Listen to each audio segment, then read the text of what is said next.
Bonjour chers frères et sœurs de l'église de l'île Jésus. Aujourd'hui nous sommes le mercredi 29 septembre 2021 et le texte que nous allons méditer est le suivant, 2 Chroniques chapitre 35. Dans les versets 1 à 19, nous voyons la description de la célébration exceptionnelle de la Pâque. Tout comme Ézéchias, son ancêtre, Josias célèbre une Pâque mémorable. Voici ce que nous dit le verset 18 du chapitre 35. Aucune Pâque semblable n'avait été célébrée en Israël depuis l'époque du prophète Samuel.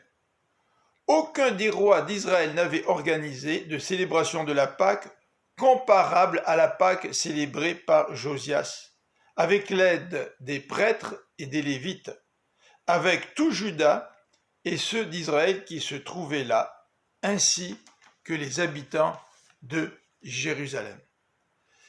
Je voudrais souligner 2 caractéristiques de cette célébration.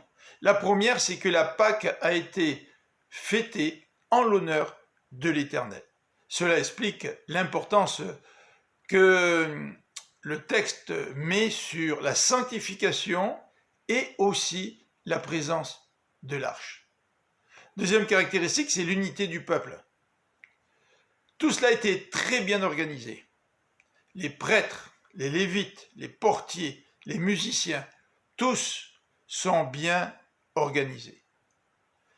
Les dons que Josias et que le peuple ont fait sont aussi la preuve de l'unité de Juda.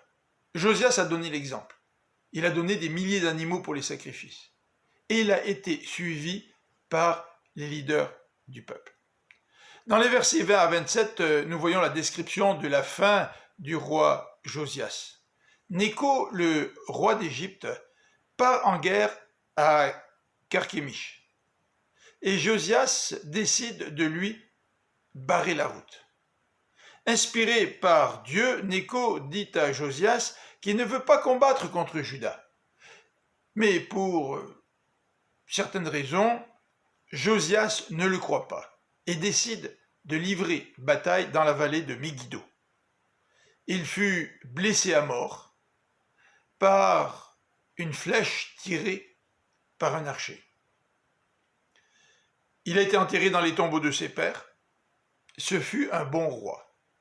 Et Josias marque la fin d'une longue période dans laquelle des mauvais rois ont succédé à un bon roi a succédé à un mauvais roi. Nous entamons maintenant la période de la fin, c'est-à-dire la période qui va nous amener à l'exil de Juda. Je vous souhaite une bonne fin de journée et que le Seigneur vous bénisse. À bientôt.